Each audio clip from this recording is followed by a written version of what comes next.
it solves the problem of not knowing what to get your mom. Precisely. Which is always, moms are the hardest to shop for. Especially if your son's like us. But thankfully, I was just going to say, we don't have any money. And I mean, I have great taste, but...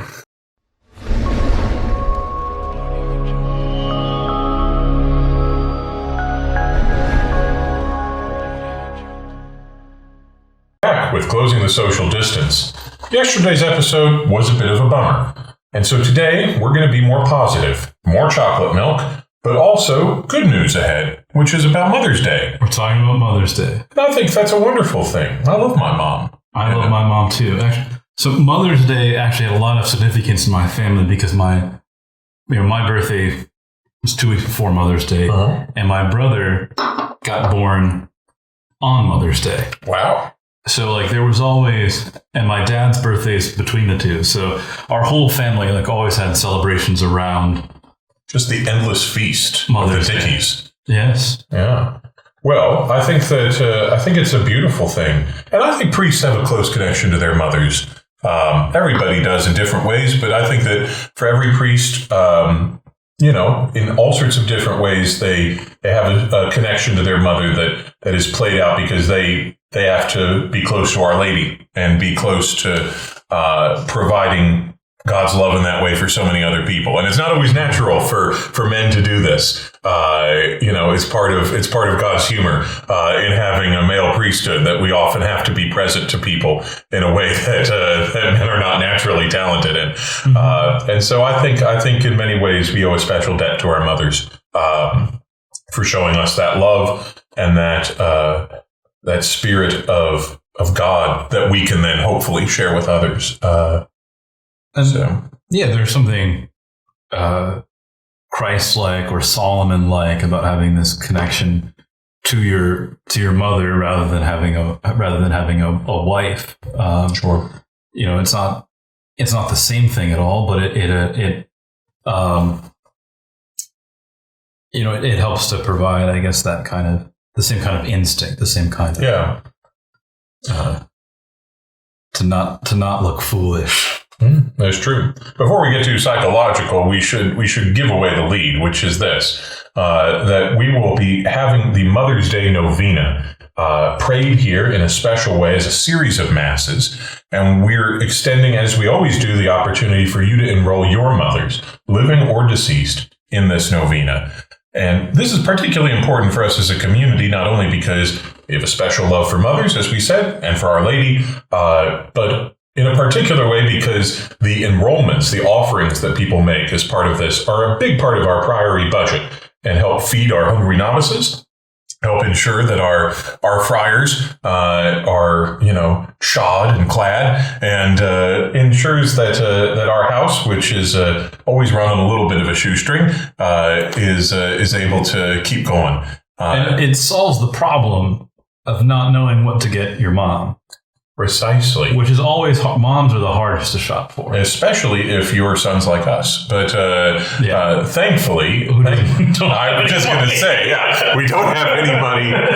And I mean, I have great taste, but anyway, so there's all of these different hindrances, but we have a solution for you, which is you can enroll your mom in the Mother's Day Novena. And we will certainly, as we always do, take special care as we're offering these masses and praying to really bring them to the heart of Our Lady, who offer them to her Son. And I think that that's something that we're proud to do. In normal times, there would be cards that you could claim by the entrances of church. We'd have those available for several masses. I think those cards are still around.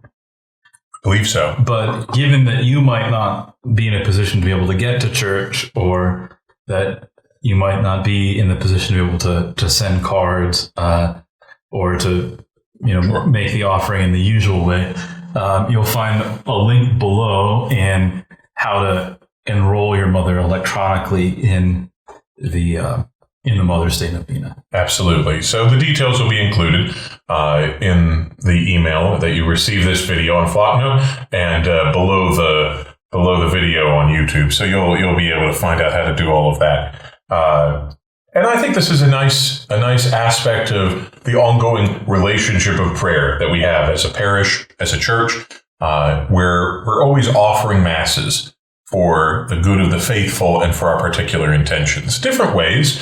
This is a novena with an offering attached, so it's something that has a particular obligation for us priests.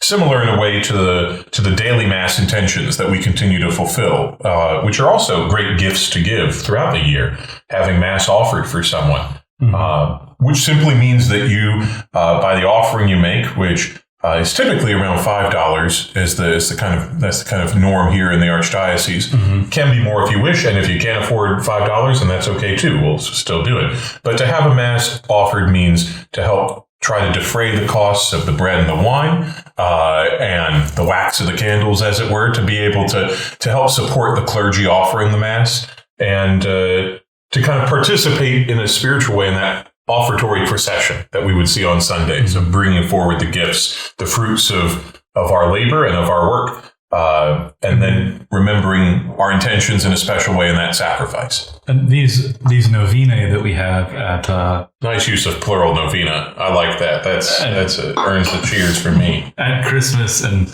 now Easter and Mother's Day and Father's Day, they're a similar concept. It's just 9 consecutive days instead of 1, and that intention is joined to all of these other intentions all together being prayed for. No, absolutely.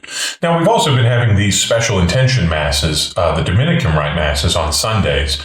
And last week we were privileged to pray for healthcare workers and first responders. We received over 200 names from you all, our parishioners, of specific people you'd like us to pray for in those categories. And we brought that to the altar, and we have certainly been praying for them, not just at that Mass, but throughout the week.